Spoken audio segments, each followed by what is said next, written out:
اسلام آباد اسٹوڈیو سے آپ دیکھ رہے ہیں جرگہ سلیم صافی کے ساتھ۔ بسم اللہ الرحمن الرحیم۔ السلام علیکم ناظرین، پی آئی اے کا قیام 29 اکتوبر 1946 کو کلکتہ میں اورینٹ ایئر ویز کے نام سے عمل میں آیا، جو قیام پاکستان کے بعد سرکاری تحویل میں لے کر Pakistan international airlines corporation بن گیا، جبکہ ایمریٹس یا امارات ایئر لائنز کا قیام 1985 میں عمل میں آیا، جس کے لیے ابتدائی طور پر 2 جہاز پی آئی اے نے لیز پر فراہم کیے۔ اسی طرح ایمریٹس ایئر لائنز کے پائلٹوں اور دیگر عملے کی تربیت بھی پی آئی اے کے پائلٹس اور ماہرین نے کروائی تھی۔ اب صورتحال یہ ہے کہ پی آئی اے اندرون ملک و بیرون ملک ہفتہ وار تقریباً 700 پروازیں چلاتا ہے، جبکہ ایمریٹس ایئر لائن 3600 پروازیں تمام براعظم پر پھیلے ہوئے سینٹرز کے لیے چلاتا ہے۔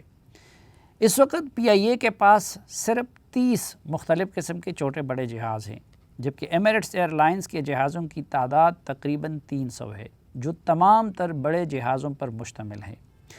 پی آئی اے 18 اندرون ملک مختلف مقامات جبکہ صرف 25 بین الاقوامی مقامات کو پروازیں چلاتا ہے، جبکہ ایمریٹس ایئر لائن 80 ممالک کے 157 شہروں کو پروازیں چلاتا ہے۔ ایمریٹس ایئر لائنز کا ابھی تک صرف ایک طیارہ لینڈنگ کے وقت حادثے کا شکار ہوا اگست 2016 میں، لیکن اس کے بھی تمام مسافر سوائے ایک کے محفوظ رہے، جبکہ اس کے برعکس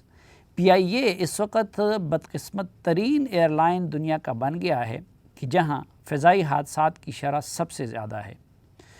پہلا فضائی حادثہ 20 نومبر 1956 کو پیش آیا، جب پی آئی اے کا بوئنگ 720 جہاز مصر میں حادثے کا شکار ہوا، جس میں 121 مسافر جاں بحق ہوئے۔ 6 اگست 1970 کو پی آئی اے کا فوکر F-27 جہاز پنڈی میں حادثے کا شکار ہوا، جس میں 31 مسافر جاں بحق ہوئے۔ 8 دسمبر 1972 کو پی آئی اے کا ایک اور فوکر جہاز پنڈی ہی میں حادثے کا شکار ہوا، جس میں 33 افراد لقمہ اجل بنے۔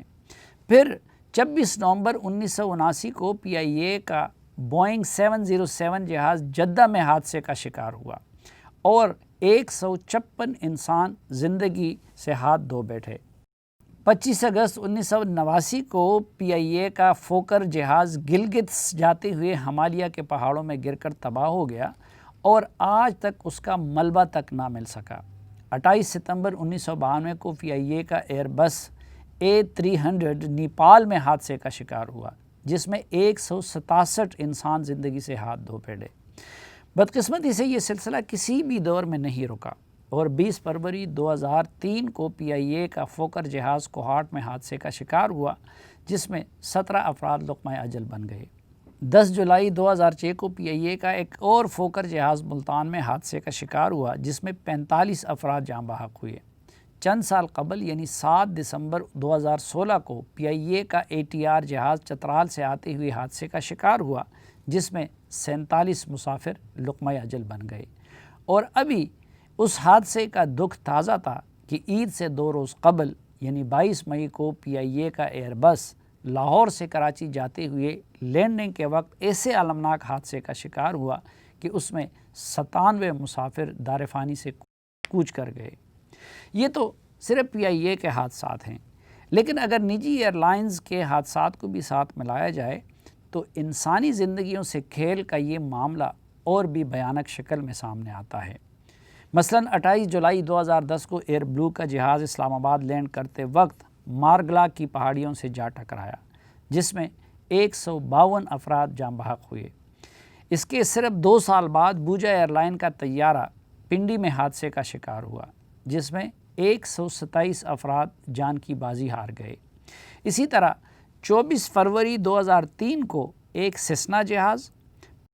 نومبر 2010 کو کراچی میں ایک چارٹر جہاز اور 28 نومبر 2010 کو ایک اور چارٹر جہاز حادثے کے شکار ہوئے، جن میں بالترتیب 10، 21 اور 12 افراد جاں بحق ہوئے۔ پاکستان کی فضائی تاریخ میں سب سے مشہور فضائی حادثہ 17 اگست 1988 کو ہونے والے C-130 کا حادثہ تھا، جس میں اس وقت کے صدر اور آرمی چیف جنرل محمد ضیاء الحق جنرل اختر عبدالرحمان اور کئی دیگر اعلیٰ فوجی اور سول افسران جاں بحق ہوئے۔ سوال یہ ہے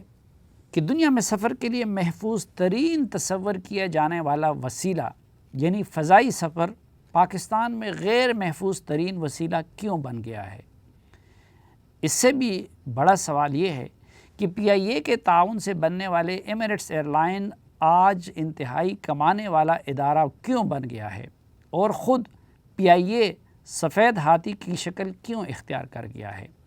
لیکن اس سے بھی بڑا سوال یہ ہے کہ پی آئی اے کے ماہرین کے تعاون سے شروع کیے جانے والا ایمریٹس ایئر لائن آج دنیا کا محفوظ ترین ایئر لائن سمجھا جاتا ہے، تو خود پی آئی اے دنیا کا خطرناک ترین ایئر لائن کیوں بن گیا؟ میرے نزدیک سیاسی مداخلت بھی وجہ ہے۔ یہ بھی ایک وجہ ہے کہ جس کا کام اسی کو ساجے کے برعکس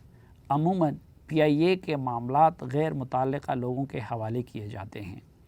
یونین بازی نے بھی پی آئی اے کی حالت ابتر کرنے میں اپنا کردار ادا کیا ہے، لیکن اصل مسئلہ یا المسائل یہ ہے کہ یہاں جزا و سزا کا تصور نہیں، نہ کارنامے سر انجام دینے والوں کو نوازا جاتا ہے اور نہ جرائم کے مرتکب افراد کو سزا دی جاتی ہے، اور تو اور آج تک قوم کے سامنے یہ حقائق بھی نہیں لائے گئے کہ کس حادثے کا ذمہ دار کون تھا۔ 22 مئی کو کراچی میں ہونے والے حادثے کی تو ابھی تحقیقات ہونی ہیں، حالانکہ عالمی معیار کو اپنائے بغیر اور پائلٹوں کو نمائندگی دیے بغیر یہ انکوائری بھی متنازعہ ہوگی۔ لیکن سوال یہ ہے کہ ماضی میں جو فضائی حادثات ہوئے ان کی تحقیقاتی رپورٹس سامنے کیوں نہیں لائی جاتی اور ذمہ داروں کو کیوں سزائیں نہیں دی جاتی؟ وزیر اعظم کے ترجمان شوگر انکوائری کمیشن رپورٹ کا حوالہ دے کر دعویٰ کرتے ہیں کہ خان صاحب کسی خوف کو ذہن میں نہیں لاتے۔ اگر واقعی ایسا ہے تو یا بسم اللہ،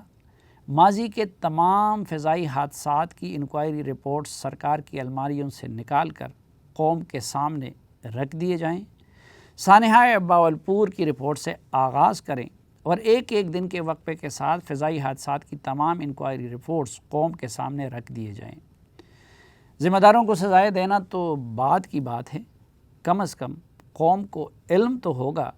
کہ کس وقت کون کس جرم یا غفلت کا مرتکب ہوا۔ ناظرین، ایک مختصر سی بریک اور واپس آئیں گے تو وفاقی وزیر ہوا بازی جناب غلام سرور خان ہمارے ساتھ ہوں گے۔